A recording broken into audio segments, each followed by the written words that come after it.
गोली मार सकते, सस्पेंड नहीं कर सकते और कुछ नहीं कर सकते। दोनों पुलिस वालों को जिन्होंने मुझे मारा था उनको आईपीएस कन्फर कर दिया। आईपीएस अरे मैं तैयार हूं मरने के लिए। तुम मारोगे क्या? बोलो, कहां मारोगे बताओ। अरे तुम कहां मारोगे? तुम्हारी गोलियां खत्म हो जाएंगी, मैं जिंदा रहूंगा। अरे तुम्हारी गोली डरने वाला बैठो तुम। अरे चप्पन देके बैठो तुम। चेयरमैन सर, आपका बेहद शुक्रिया कि आपने इन 3 फौजदारी नए कवानीन पर बोलने का मुझे मौका दिया है। सर, मैं शुरुआत में इस शेर से आगाज करता हूं अपनी बात का कि हमको शाहों की अदालत से तवक्को तो नहीं, आप कहते हैं तो जंजीर हिला देते हैं। सर, ये 3 फौजदारी के कवानीन खुद मुजरिमाना है। ये जुर्म की रोकथाम से ज्यादा हुकूमतों के जराइम को कानूनी शक्ल देने के लिए बनाए जा रहे हैं। अब तरफे तमाशा यह है सर कि पिछले सेशन में मोदी हुकूमत ने जन विश्वास बिल 2023 को, जिसमें 183 प्रोविजंस और 43 कवानीन थे इम्प्रिजनमेंट के, उसको निकालकर फाइन में तब्दील कर दिया। उसमें ड्रग्स एंड कॉस्मेटिक्स एक्ट को भी तरमीम की गई और सजा के बजाय सबस्टैंडर्ड ड्रग्स के लिए आपने फाइन ला लिया। तो मैं ये बोलना चाहूंगा सर कि सबस्टैंडर्ड ड्रग्स के मैन्युफैक्चर के लिए आपने जेल के बजाय फाइन उसमें तब्दील कर दिया तरमीम करके। तो ये जरूरी है बोलना इस ऐवान में कि जन विश्वास के नाम पर आपने इस सबस्टैंडर्ड ड्रग्स से आवाम को खतरे में डाल दिया। अब आप डीक्रिमिनलाइजेशन की बात करते हैं, जहां पर कंपनीज को सजा देना था वहां पर आपने नहीं किया, फाइन में तब्दील कर दिया। और जो कवानीन नॉन वायलेंट क्राइम्स है, सेडेशन, डिफेमेशन, उसको आपने इस नए क्रिमिनल लॉ में ला लिया। तो सर, ये बात साफ हो गई कि जन के लिए अविश्वास, धंधे के लिए विश्वास, ये इस हुकूमत का नया मंत्रा है। और लाइटर वेन में अगर मैं कहूं तो जॉन अलिया ने कहा था कि जुर्म में हम कमी करें भी तो क्यों, तुम सजा भी तो कम नहीं करते।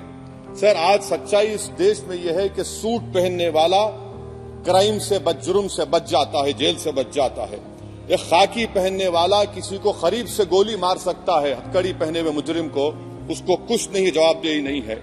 सच्चाई हमारे मुल्क में यह है कि इस ऐवान में जिन पर टेररिज्म का चार्ज है वो इस कानून पर वोट डालेंगे कि टेररिज्म क्या है, नहीं है।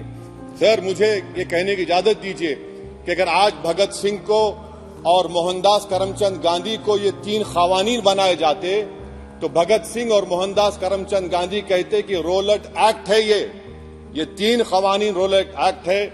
अब हुकूमत को बताना पड़ेगा कि असल मकौले पुत्र कौन है। सर, सच्चाई यह है कि इस मुल्क के गरीब, दलित, मुसलमान, आदिवासी, इनके लिए जिंदगी से बड़ी कोई सजा नहीं है। और क्या जुर्म है पता ही नहीं इनको।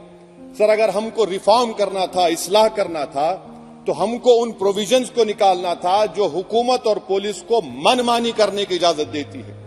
हमको वो प्रोविजंस को निकालना था कि जो मंत्रियों को और पुलिस को ये मौका मिल जाता है लोगों को सालों जेल में रखने का, उन पर कोई जुर्म पर साबित नहीं होता।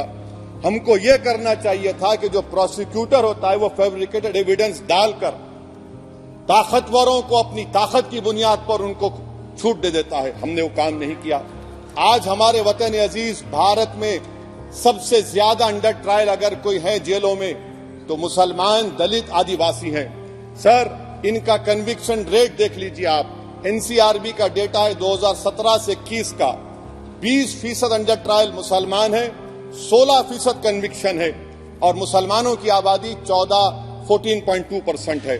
प्रिवेंटिव डिटेंशन यदि जिसको इस्तेमाल किया जाता है जुडिशियल प्रोसेस को सबवर्ट करने के लिए और फेयर ट्रायल को सबवर्ट करने के लिए, आज भारत की जेलों में 30% डेटेन्यूज मुसलमान है। उत्तर प्रदेश में 2017 में 33% मुसलमान डेटेन्यूज थे। आज 83.9% उत्तर प्रदेश की जेलों में मुसलमान डेटेन्यूज है। सर, एक और मिसाल दे रहा हूं, CSDS की रिपोर्ट है, थिंक टैंक है बहुत बड़ा, जो कहता है कि they have found substantial prejudice against Muslim the police force. Bihar, Maharashtra, Uttarakhand, Jharkhand, 2/3 of the surveyed police personnel believe that Muslims were more inclined to violence than members of the communities. ये empirical evidence है। इसी रिपोर्ट में कहा गया कि 35% जिन police के अहदेदारों का सर्वे किया गया, उन्होंने मॉब वायलेंस को नेचुरल करार दिया, खास तौर से उन केसों में जहां पर काउ स्लॉटर होता है। सीजेपीएपी का इन्वेस्टिगेशन रिपोर्ट है सर कि कोविड-19 के दौरान जिन लोगों 25% मुसलमानों का अरेस्ट किया गया था, ये बायसनेस नहीं है तो क्या है? मध्य प्रदेश में मुसलमान 7% के करीब है और 21% मुसलमानों का नाम सर एफआईआर में डाल दिया गया था। Sir, project 39A national law university ने उन लोगों का सर्वे किया जिन पर सजाए मौत दी गई। हैरत अंगेज बात यह है कि सर 76% बैकवर्ड क्लास, दलित और रिलीजियस माइनॉरिटी से ताल्लुक था। कितने दलित और एसटीज डेथ रो पर हैं सर? महाराष्ट्र में 50%। कितने मध्य प्रदेश में है सजाए मौत के? 36% दलित और आदिवासी। कर्नाटका में 36%, बिहार में 31%, झारखंड में 30%, गुजरात में 19 लोग जो सजाए मौत के इंतजार में हैं, 15 मुसलमान हैं।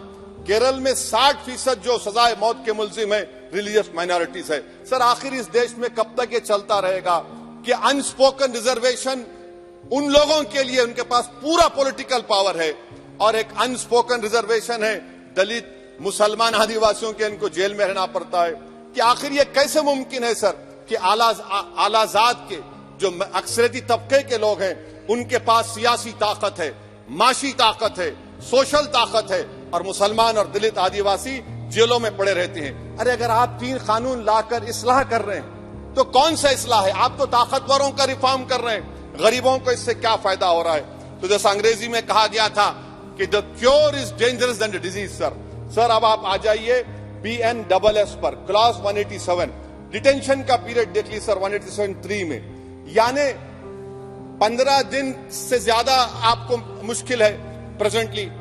अब आपने प्रोविजन दे दिया कि 90 दिन तक आप कभी भी 5 दिन का, 6 दिन का, 10 दिन का, यानी 90 दिन तक किसी को बेल नहीं मिलेगी। और हैरत अंगेज बात यह है कि यूएपीए के कानून में जिसको जेल में डाला जाता है यूएपीए में, 30 दिन के बाद एक सुपरिटेंडेंट ऑफ पुलिस को कोर्ट में एफिडेविट देना पड़ता है कि क्यों आप पुलिस कस्टडी ले रहे हैं जेल से। आपने वो भी निकाल दिया। यानी जिस किसी को भी आप इस कानून में अरेस्ट करेंगे, यूएपीए से ज्यादा मैं 90 दिन जेल में रहूंगा। और कौन रहेगा जेल में? मुसलमान रहेगा, दलित रहेगा, आदिवासी रहेगा और बेल उसको नहीं मिलेगी। तो ये खुद सुन लीजिए, तो यानी कन्विक्शन नहीं होगा, ना बेल मिलेगी क्योंकि पुलिस कस्टडी है। ये कानून में है सर, आप मुझे करेक्ट कर सकते हैं। अच्छा, डीके बासु के गाइडलाइंस को आपने अडॉप्ट नहीं किया। क्लॉज 53(1) आप ये भी नहीं कह रहे कि भाई कौन उसको एग्जामिन करेगा, तो discretion of the medical practitioner. अरे आप ये पुलिस में जब जाते हैं तो पुलिस इतनी खातिर तवाज़ो करती है कि तलवों से लेकर जिस्म तक पूरे निशानात उसके जिस्म पर रहते, और आप कह रहे हैं कि मेडिकल प्रैक्टिशनर डिस्क्रेशन करेगा तो होगा। अब आप आ जाइए सर इसके ऊपर, आपको बता रहा हूं सर। अब आप देखिए क्लॉज 187 तो आपके सामने जिक्र कर दिया मैं सर। अब आप देखिए क्लॉज 472 मर्सी पिटीशन, आर्टिकल 79 और 161 का कॉन्स्टिट्यूशन का हिस्सा है, और ये आप कानून लाकर कहती हैं कि उसकी तरफ से मर्सी पिटीशन डालेगा तो convict, legal heir, other relative. Sir, जो सजाए मौत काटेगा वो तो आधा पागल हो जाता है जेल में। आप थर्ड पार्टीज को मौका नहीं दे रहे। ये कौन सा इंसाफ है बताइए आपका? ये कौन सा इंसाफ है आपका? और फिर सर आप ये बताइए कि थर्ड पार्टीज को बाहर कर रहे हैं। अच्छा, कितना टाइम आप दे रहे हैं? कितना टाइम आप दे रहे हैं कि सुप्रीम कोर्ट के रिजेक्शन ऑफ SLP के बाद 30 दिन और गवर्नर के रिजेक्शन के बाद 60 दिन? ये कैसा इंसाफ होगा सर? सुप्रीम कोर्ट ने कहा कि multiple mercy petitions can be filed, आपने उसको भुला दिया। अच्छा सर, अब आप एक और बात देख लीजिए, क्लॉज 479 में ये कहते हैं कि अगर कोई डिटेंशन पीरियड अपना 1/2 ऑफ द क्राइम जो ऑफेंस का पूरा कर लिया तो उसको बेल मिलेगी। आप तो उसको और खतरनाक कर दिए हैं। आप ये कहते हैं, उसमें ये कहते हैं सर, यहां पर आपने कह दिया क्लॉज 187 में, सॉरी सर, ये डिटेंशन मल्टीपल क्लॉज 479 में अगर एक से बढ़ के ज्यादा ऑफेंस होगा, या ऑफेंस होगा लाइफ इम्प्रिजनमेंट का, या पेंडिंग होगा तो उसको बेल नहीं मिलेगी। अरे हम तमाम तो ऋषिकांत दुबे, आप पर जब केस लगा, आपने कहा आपकी गाड़ी पर हमला हुआ, मैं जानता हूं, आप पर तो एक सेक्शन नहीं लगा, कई सेक्शन आप पर लगा दिए गए, तो फिर मुझे बेल नहीं मिलेगी। ये क्या कर रहे हैं आप, किस लिए कर रहे हैं आप अंदाजा भी लगा रहे भाई, आज आप वहां बैठे, कल आएंगे इंशाल्लाह, फिक्र मत करिए। पावर इटर्नल नहीं होता, ये तो कुदरत का निजाम है कि जो गंदगी करता है तो उनके लिए किसी और को मौका मिलता है, मगर आपको आना पड़ेगा एक दिन, आप ये गंदगी कर रहे हैं। अच्छा सर, ये बताइए कि हमने आप किसको कितना पर्सन जो है पेंडिंग प्रोसीडिंग्स इन मोर देन वन ऑफेंस, और चार्जशीट में कई आते हैं, यानी जब हम पर केस बुक होता है सर तो फूल का गुलदस्ता आता है, हर सेक्शन होता है उसमें, तो मुझे बेल नहीं मिलेगी। तो ये एक बात है सर। फिर आप आ जाइए सर, मैं आपको बताना चाहूंगा सर, यहां पर आपको, सॉरी सर ये इतना बड़ा बिल है। फिर आप टेररिज्म पर सर, बीएनएस का टेररिज्म सर, ये बड़ा ही डेंजरस आपने खतरनाक आपने काम किया है। इससे दहशतगर्दी का मुकाबला नहीं होगा, सिविल लिबर्टीज खतरे में पड़ जाएंगे। और सबसे बड़ी बात तो यह है सर, इसमें आपने नोटिफाई करेंगे किसी को टेररिस्ट, कोर्ट क्यों नहीं करेगा, पुलिस वाला कैसे करेगा मुझे टेररिस्ट नोटिफाई, किसी ऑर्गेनाइजेशन को टेररिस्ट घोषित कर देंगे। तो ये खुद सेपरेशन ऑफ पावर्स का वायलेशन है, जुडिशियल इंडिपेंडेंस का वायलेशन है, और इंदिरा गांधी वर्सेस राजनारायण केस का वायलेशन है। तो ये मोदी सरकार जुडिशरी के पावर्स को छीनकर खुद जज, जूरी, एग्जीक्यूशन बन रही है।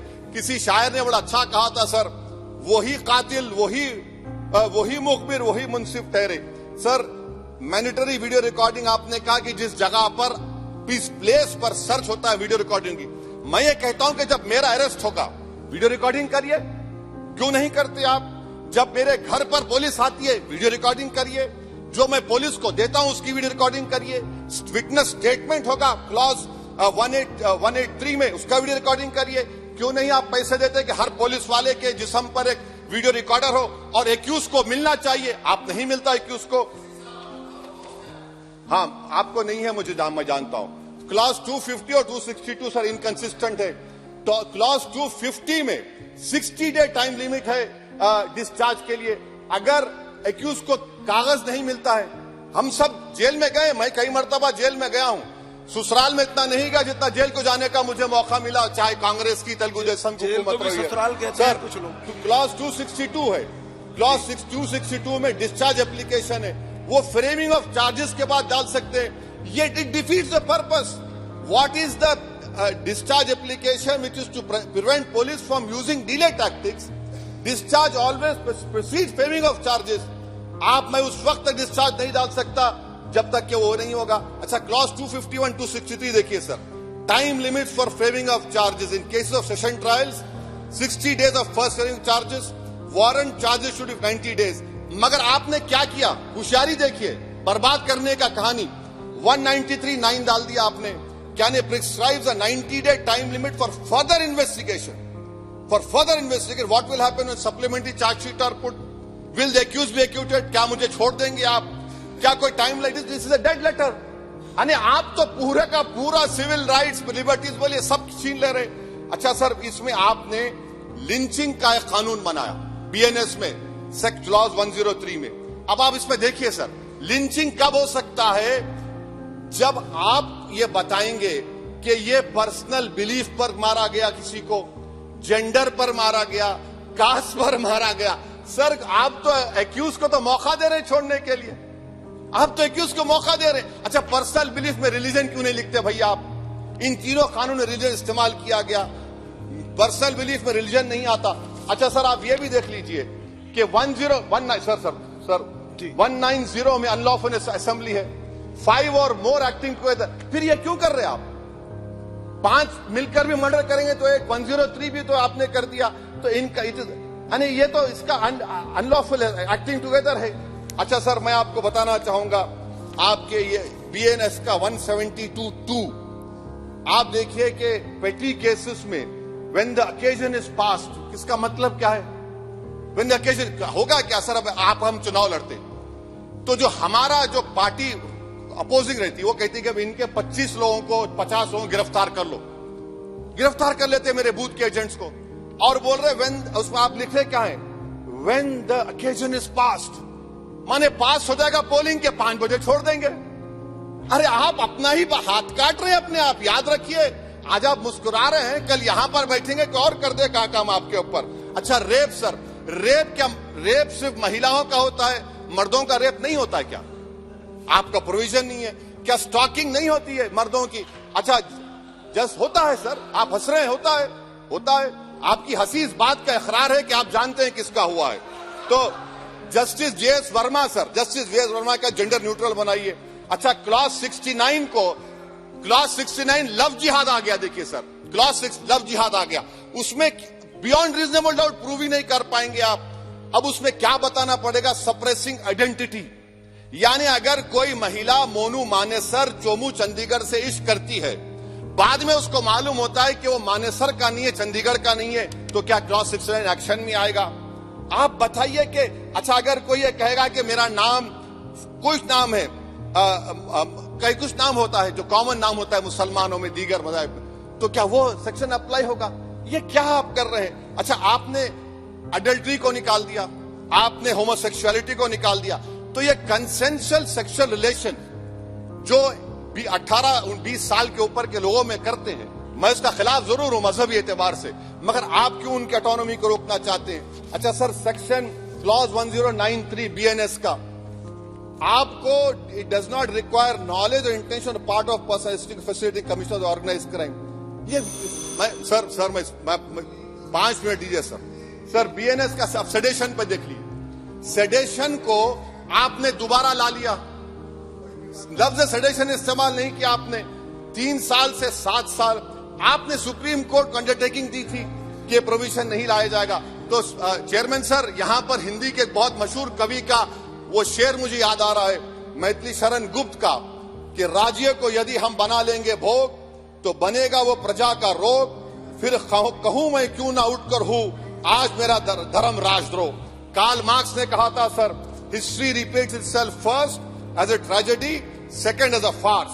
आप क्लॉज 195 1D देखिए, it criminalises the making of publication of false and misleading information jeopardising sovereignty integrity of India. Vague है, यानी जो कोई भी पत्रकार इन्वेस्टिगेटिव जर्नलिज्म लिखेगा आप उसको इस्तेमाल कर लेंगे और जेल की सलाखों में उसको डालकर आप सड़ा देंगे। सर मैं आपको और एक बात बताना चाहूंगा कि रैश एंड नेग्लिजेंट एक्ट जो आईपीसी में था 2 साल थे 304, आप उसको बढ़ाकर 5 साल कर दिए 1061 में बीएनएस 1 में, और rash and negligent driving 304 IPC में था 2 साल की सजा थी, आपने 10 साल कर दिया। यह क्रिमिनल जुरिस्प्रूडेंस का हिस्सा नहीं है। अच्छा क्रिमिनल ऑर्गेनाइजेशन, उत्तर प्रदेश में यूपी गैंगस्टर एक्ट में एक चार्जशीट में गैंगस्टर एक्ट लगता। सर आप बताइए फिर यूएपीए का क्या होगा, पीएमएलए का क्या होगा, महाराष्ट्र मको का क्या होगा, गुजरात के कोका का क्या होगा? आप ये सब कानून रख रहे हैं और एक पुलिस वाले को आप ये तमाम कानून की इजाजत देंगे? याद रखिए जिंदगियां बर्बाद करने का काम आप कर रहे हैं और सबसे बड़ा इसका नुकसान होगा। किसका नुकसान होगा? दलितों का, मुसलमानों का, आदिवासियों का। और वो पॉलिटिकल पार्टीज जो कल आज सत्ता में है, कल नहीं रहेंगे, वो बदले की भावना से काम करते हैं। सर मुझे पुलिस ने पीटा सर 1999 22 दिसंबर को मेरे सर पर 20 टाके लगे, पीठ से लेकर पैर तक मारा गया। आपको मालूम सर क्या हुआ? तेलुगु देशम की सरकार थी, उन्होंने उन दोनों पुलिस वालों को जिन्होंने मुझे मारा था उनको आईपीएस कन्फर कर दिया। आईपीएस करने, अरे मैं तैयार हूं मरने के लिए, तुम मारोगे क्या? बोलो कहां मारोगे बताओ? अरे तुम कहां मारोगे? तुम्हारी गोलियां खत्म हो जाएंगी, मैं जिंदा रहूंगा। अरे तुम्हारी गोली डरने वाला बैठो तुम, अरे चप्पन देकर बैठो तुम। प्लीज आप बैठ जाइए। टेररिज्म का देखिए सर, आप बैठ जाइए प्लीज। यूएपीए का सर मैं खत्म कर, टेररिज्म उनको रोकिए सर। Okay please sit down. हाँ तुम गोली मार सकते, सस्पेंड नहीं कर सकते और कुछ नहीं कर सकते सर। टेररिज्म का डेफिनेशन में आप देखिए, यूएपीए का सेक्शन 16, यूएपीए का सेक्शन 16 क्लॉज 113 में आ गया, यूएपीए का सेक्शन 15 क्लॉज 131 में आ गया। देख लेंगे उसको, देख लेंगे। यूएपीए का आपत्तिजनक अंश निकाल दिए जाएंगे। यूएपीए का क्लॉज 18 113 4 में आ गया, यूएपीए का क्लॉज 18 113 3 में आ गया, यूएपीए का क्लॉज 20 113 5 में आ गया, यूएपीए का सेक्शन 19(113)(6) में आ गया। अरे भाई साहब, फिर क्या बचा है? आप यूएपीए से, मकोका से, गुजरात कोका से पीएमएलए सब ला लिए। तो स्पीकर सर, मैं अपनी बात को खत्म करने से पहले मैं उम्मीद कर रहा था कि मैंने वजीर दाखिला का एक स्टेटमेंट सुना था अमित शाह साहब का कि जब गुजरात के होम मिनिस्टर थे तो उन पर जुल्म किया गया, उनको दबाया गया। मगर हम ये समझ रहे थे कि जिस शख्स पर नाइंसाफी हुई है, जो वो क्लेम कर रहे हैं, तो कम से कम वो दूसरों से नाइंसाफी तो नहीं करेंगे। आप क्या कर रहे हैं? अरे ऐसे हजारों लोग हैं जिन पर जुल्म हो रहा है, ना उनके पास दलील है, ना उनके पास वकील है, ना उनके पास आजादी है। तो ये तीन सर मैं आखिर एक लव ये तीनों कवानीन हमारे मुल्क की जमहूरियत के लिए, इन गरीब तबकात के लिए नुकसानदेह साबित होगा। और ये सरकार को मैं चार्ज दे रहा हूं, आप चेक रिपब्लिक में निखिल गुप्ता बैठा है, लेके आओ ना उसको। कुलभूषण यादव पाकिस्तान में बैठा है, लेके आओ ना। कतर में हमारे फौजी बैठे, लेके आओ ना उनको। अरे कहां तुम्हारी देशभक्ति है? अरे निखिल गुप्ता को लाओ, इस कानून में इस्तेमाल करो। मगर वो नहीं बोलेंगे। मैं इस कानून के मुखालिफत में खड़ा हूं जो भारत की जमहूरियत के लिए खतरा बनेगा। शुक्रिया सर। नमस्कार, इसी तरह की खबरों को सबसे पहले देखने के लिए हमारे इस चैनल को अभी सब्सक्राइब करें, बेल आइकन को दबाएं, वीडियो को लाइक करें, कमेंट करें और शेयर जरूर करें। धन्यवाद।